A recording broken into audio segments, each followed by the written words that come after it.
From the book of Genesis.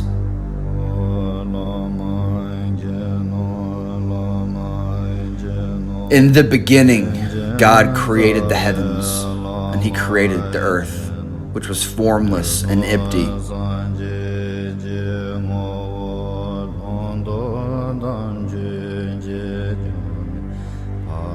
Darkness was over the surface of the deep, and his spirit hovered over the waters.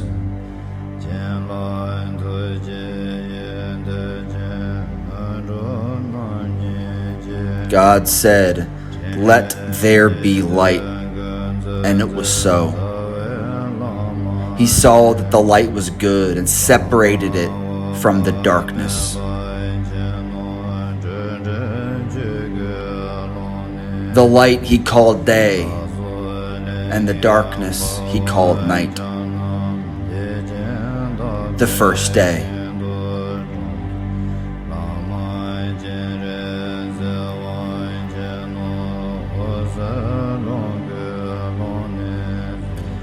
God then said, "Let there be a space to exist between the waters of heaven and the waters of earth, a great vault called sky."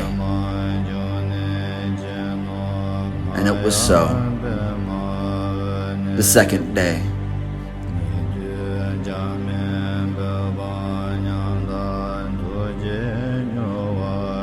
He then gathered the waters into one place, the sea, and said, "Let dry ground appear and produce greenery, seed-bearing plants and fruit, each according to its kind."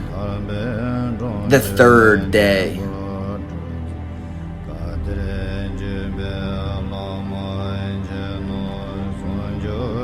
God then said, "Let there be two great lights, a sun to govern the day, and a moon to govern the night. And let there be stars in the night sky to serve as signs to mark the sacred times." The fourth day.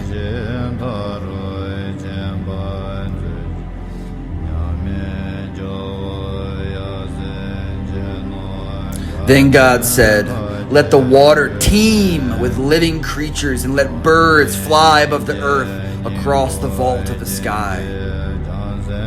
It was so. He blessed them and said, "Be fruitful and multiply." The fifth day.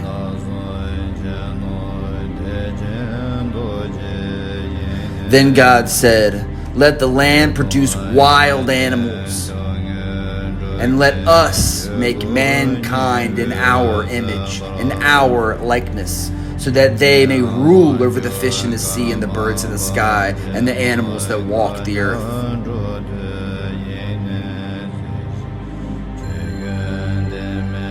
And so he created them. In the image of God he created them. Man and female he created them. He blessed them and said, "Be fruitful and multiply, fill the earth, subdue it, rule it."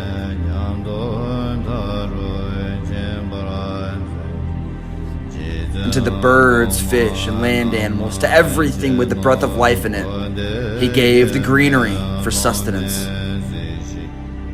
The sixth day.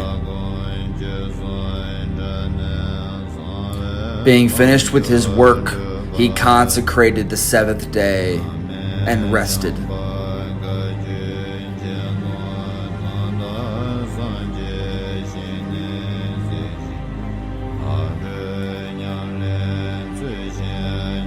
This is the account.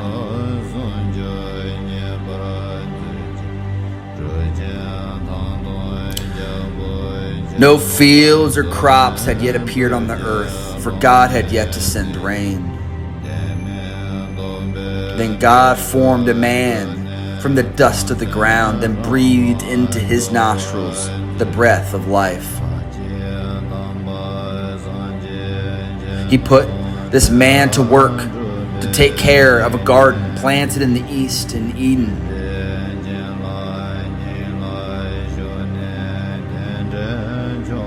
He filled the garden with many trees that were beautiful and good to eat. In the middle of the garden, he planted the tree of life.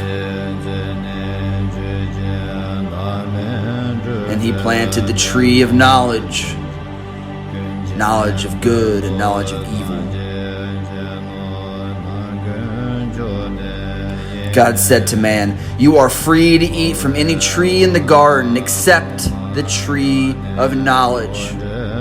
For when you eat from the tree of knowledge, you will certainly die."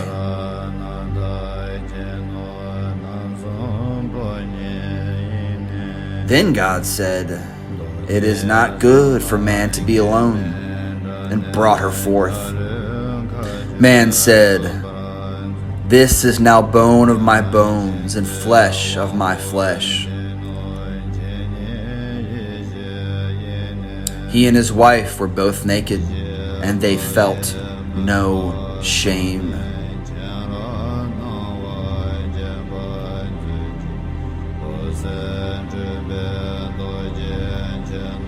Now the serpent was more crafty than any, and he spoke to the woman.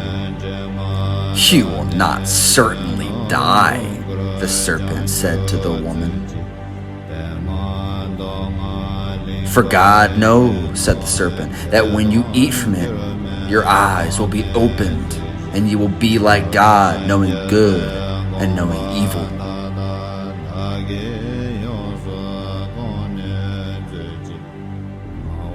The woman took some and ate it.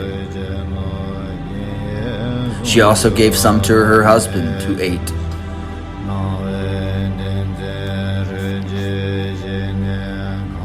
Then the eyes of both of them were opened,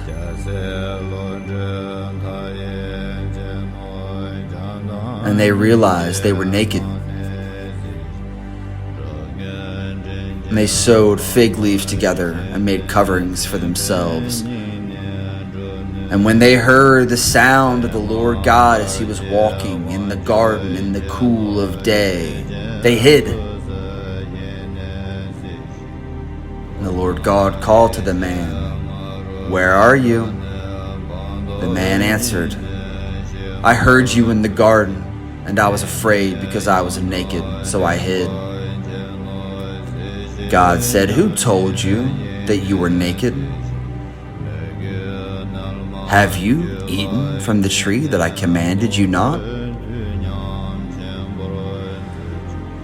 The man said, "The woman you put here with me," he said,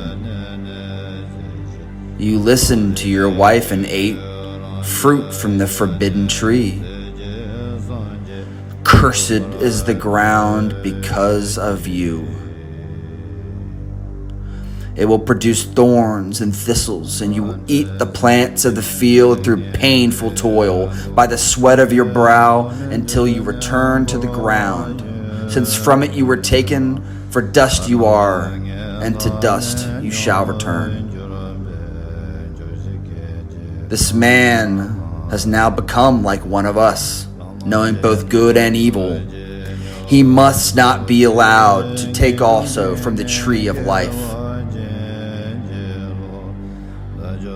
And so the Lord God banished him from the Garden of Eden, driving mankind out, and placing on the east side of the Garden of Eden a cherubim and a flaming sword flashing back and forth to guard the way to the tree of life.